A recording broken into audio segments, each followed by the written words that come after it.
Kembali lagi di channel Busa Buka Suara bareng Anto. Nanti kita kunjungin aja. Dengan yang utuh dari negara, bukan hanya Kami akan perhatikan teman-teman dari disabilitas. Jangan lupa subscribe. Kasus Agus difabel melakukan pelecehan seksual pada 17 perempuan sungguh mencengangkan.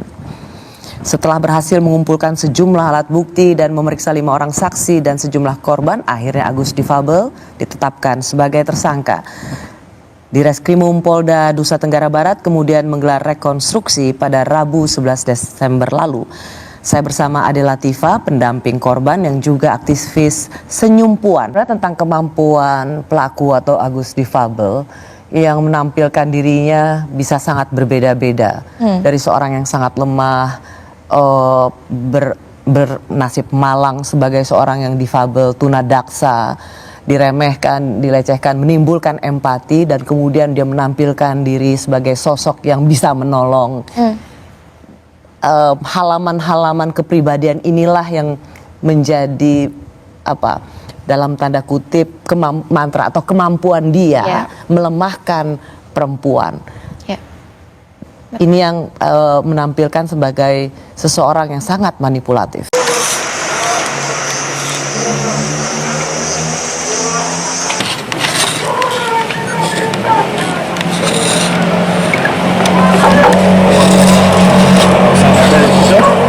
Besar.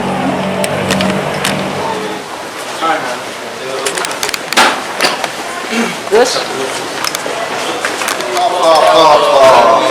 Stop ya. Permisi. Bisa menjawab, yang penting kebenaran akan terungkap. Cukup ya? Dilanjutkan nanti lagi. Cukup ya? Terima kasih Gus, sehat-sehat Gus. Keren sekali, Gus. Sehat-sehat Gus ya. Lanjut nanti lagi ya. Yang bersangkutan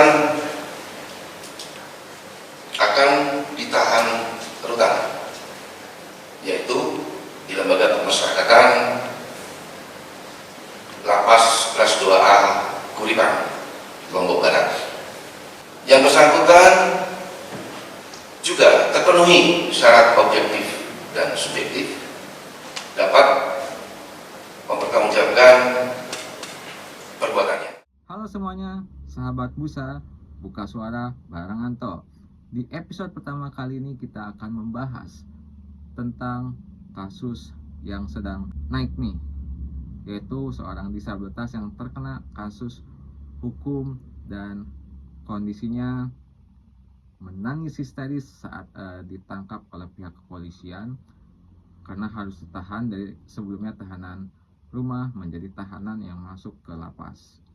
Kita balik dulu kepada definisi dari disabilitas. Disabilitas adalah seseorang yang memiliki hambatan dalam jangka waktu yang panjang karena suatu disabilitasnya itu ketika mereka kesulitan berinteraksi, berkomunikasi, ataupun berpartisipasi di tengah masyarakat yang memiliki hambatan di lingkungannya, maka mereka disebut disabilitas. Nah, kali ini melihat kasusnya dari Agus, seorang disabilitas yang memiliki hambatan fisik, tidak lengkap anggota tubuhnya di bagian tangannya, tidak memiliki kedua tangan. Saya sebelumnya turut prihatin atas kejadian yang terjadi kepada Agus terhadap kasus hukumnya. Namun penegakan hukum tetap harus dijalankan.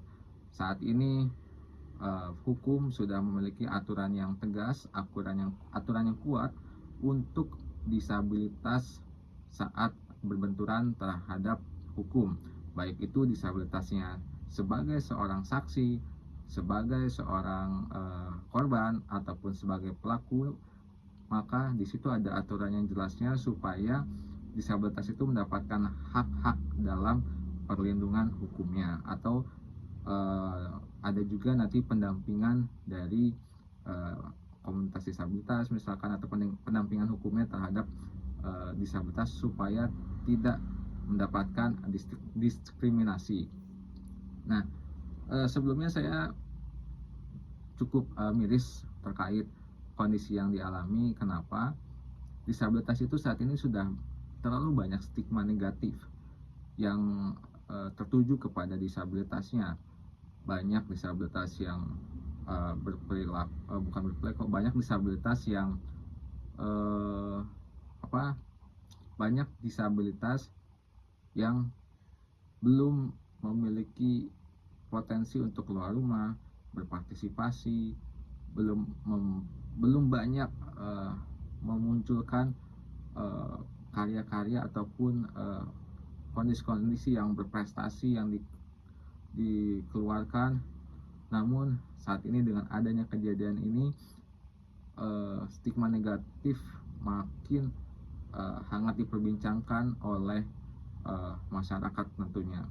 Nah, opini ini yang saya rasakan adalah kita sudah memperjuangkan untuk bahwa disabilitas itu memiliki hak yang sama, hak yang setara, dan bisa memberikan kontribusi untuk negara, berperan aktif dan tentunya berpositif gitu ya.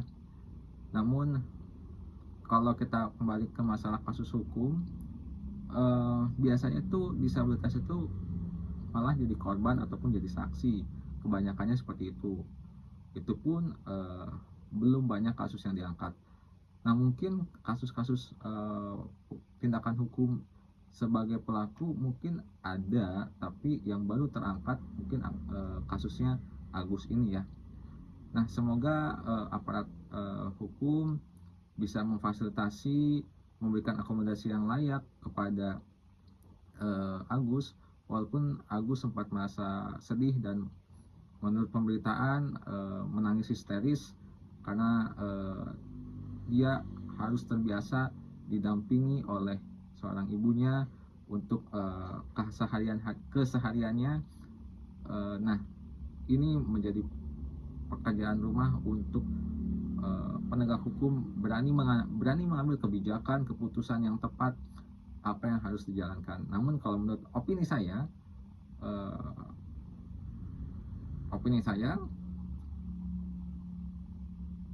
Anto buka suara bahwa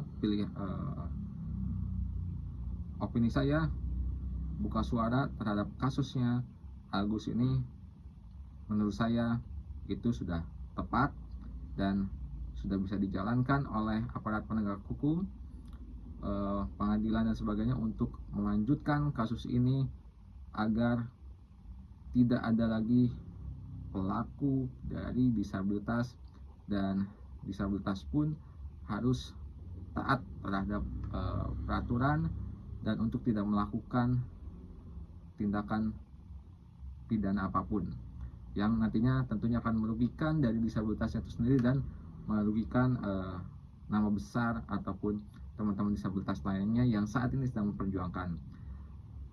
Ya, untuk di episode pertama saya berkomentar, ini opini saya. Mohon maaf kalau ada salah kata dalam ucapan. Di sini tidak ada maksud menyinggung apapun. Saya seorang disabilitas pengguna kursi roda, seorang aktivis disabilitas. Saya seorang aktivis disabilitas, tentunya buka suara untuk semuanya. Agus itu nantinya harus mendapatkan pendampingan hukum yang kuat dan harus diperkuat juga pendampingan dari sisi psikologisnya, dan mudah-mudahan ada pendamping dari disabilitas yang bisa memberikan pelayanan konseling secara langsung bagi untuk Agus untuk menguatkan dirinya, karena saya lihat di pemberitaannya bahwa Agus itu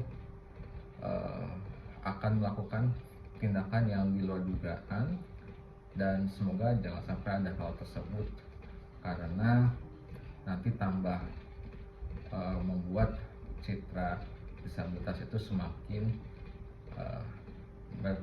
negatif lagi.